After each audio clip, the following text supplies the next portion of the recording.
Police arrest করছে। আমার হাতে আমার পাসপোর্ট ছিঁড়ে ফেলছে, পাসপোর্ট টিকিট থাকার সত্ত্বেও আমাকে রাস্তায় ফেলে পিটিয়ে আমার হাত ভেঙে ফেলছে। এই কথা শুনে আমরা আসছি, আসার পরে থানা আমাদেরকে কোনোভাবে দেখা সাক্ষাৎ করতে দেয়নি। উত্তরা পূর্ব থানা। পুলিশ ভাই, আপনাদের কি ফ্যামিলি নাই? আপনাদের কি সন্তান নাই? ভাই, আপনারা নিজেদের পেশার জন্য, চাকরি বাঁচানোর জন্য আপনারা মানুষকে মানুষ মরা করতেছেন না। যেভাবে পাচ্ছেন করছেন, আর যেভাবে পাচ্ছেন ধরে নিয়ে যাচ্ছেন। আরে ভাই, সাধারণ মানুষকেও তো চেনা দরকার। আপনি পুলিশ, রাস্তা দিয়ে হেঁটে যাবে, রিক্সা করে যাবে, আপনারা ধরে থানা নিয়ে চলে যাবেন। কি ভাই, আপনাদেরকে কে কে দিছে এই ধরনের ক্ষমতা? আমি তো বুঝলাম না। দেশে কি আইন কানুন টোটালি উঠে গেল নাকি? হ্যাঁ, আমি প্রবাসী ভাই, এক প্রবাসী ভাই প্রবাসে পাড়ি দিবে, হাতে তার পাসপোর্ট সব কিছু আছে, তাকে ধরে আপনি থানা নিয়ে চলে গেলেন যে সে এই আন্দোলনরত, এইখানে ছিল আন্দোলনের, বৈষম্য বিরোধী ছাত্র আন্দোলনের সাথে সে ছিল, যুক্ত ছিল। কি ভাই, তথ্য প্রমাণ ছাড়া একজন সাধারণ মানুষকে আপনি নিয়ে যাচ্ছেন। সে প্রবাসে, তার পরিবার আছে, এত লাখ লাখ টাকা সে খরচ করে ভিসা লাগায়, প্লেনের টিকিট কাটে, সে ক্ষতিপূরণ কি আপনি দিবেন? জবাব আছে? আজকে প্রবাসী ভাইরা যারা দেখছেন ভিডিওটা শেয়ার করে দিবেন। হ্যাঁ প্রিয় দর্শক, আমি ঢাকার কথাই বলছি। গাজীপুর বাড়ি তার, ঢাকা গাজীপুর বাড়ি। তো সে টিকিট, পাসপোর্ট আছে, সব কিছু আছে। আজকের ঘটনা প্রিয় দর্শক, আজকের ঘটনা তার স্ত্রী বর্ণনা দিয়েছে সাংবাদিকের কাছে, সেটাই তুলে ধরছি।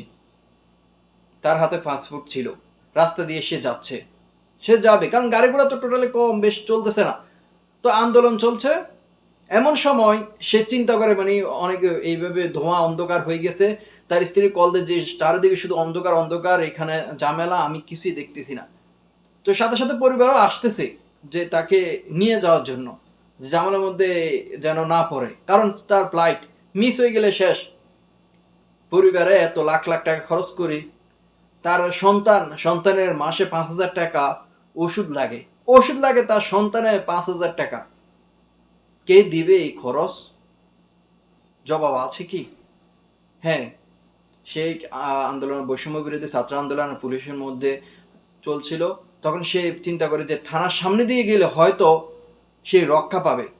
হ্যাঁ প্রিয় দর্শক, ঢাকা বনানী ঘটনা, থানার সামনে দিয়ে গেলে হয়তো সে রক্ষা পাবে, কিন্তু এমন সময় তাকে ধরে, তার হাতে পাসপোর্ট, সে বলে যে স্যার আমি তো এসব কাজে জড়িত না, আমি প্রবাসে পাড়ি দিবে, যে আমার পাসপোর্ট। পুলিশ তা শুনলো না, পাসপোর্টটা ছিঁড়ে দিয়ে গলা চেপে ধরে নিয়ে গেল থানার মধ্যে।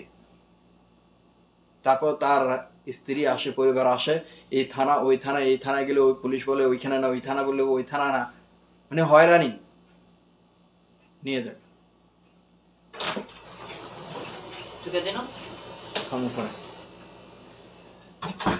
তারপর তার স্ত্রী আত্মীয় স্বজনের সাথে আন্দোলনরত শিক্ষার্থীরা গেলে থানা, এর আগে কিন্তু স্ত্রীর কাছে বলে যে টাকা লাগবে 40,000 টাকা, তারপর ছেড়ে দিব। স্ত্রী টাকা নিয়ে আসলে বলে যে মানে এমন ভাষা ব্যবহার করে, এই প্রবাসী স্ত্রীর সাথে পুলিশে এমন ভাষা ব্যবহার করে, মানে বলা বাহুল্য সেই ধরনের কথা বলে। সে টাকা নিয়ে আসে, পরে যে টাকাও রাখলো না, তার স্বামীকে ছেড়ে দিয়ে বললো যে আদালতে সে চালান করে দিয়েছে। তারপর আন্দোলন শিক্ষার্থীরা সপরিবারে গেলে তার শাশুড়িকে পুলিশে এখানে বুঝে নিত। হ্যাঁ, এই হচ্ছে বাংলাদেশের অবস্থা এখন। কেউ নিরাপদ নাই। বাক স্বাধীনতা, স্বাধীন দেশে বাক স্বাধীনতা নাই। কেমন বাংলাদেশ? 1971 সালে স্বাধীন হয়েছে, এখন 24 সালে আসি আবার স্বাধীনতা খুঁজছে মানুষ কেন? জবাব কি আছে আপনাদের কাছে? সাধারণ শিক্ষার্থীদেরকে গণহারে গ্রেপ্তার করে নিয়ে যাচ্ছে। কথা বলবেন না, আপনি কথা বলবেন, কথা বললে আপনি মুখ চেপে ধরবেন, না হয় আপনি উঠাই নিয়ে চলে যাবে। কেউ কথা বলতে পারবেন না, কথা বলে ধরবে আপনাকে।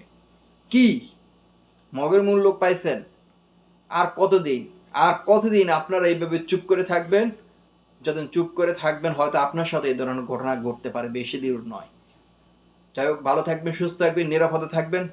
যারা প্রবাসে পাড়ি দেবেন একটু সতর্কতা অবলম্বন করবেন, কারণ যদি আপনার ডেট থাকে আজকে বা এই ধরনের সাবধান অবলম্বন করবেন। ভিডিও ভালো লাগলে অবশ্যই শেয়ার করে দেবেন। ফেসবুক পেজে দেখে থাকলে পেজটি ফলো দিয়ে রাখবেন, ইউটিউব চ্যানেলে দেখে থাকলে ইউটিউব চ্যানেলটি সাবস্ক্রাইব করে রাখবেন। ধন্যবাদ সকলকে। আসসালামু আলাইকুম।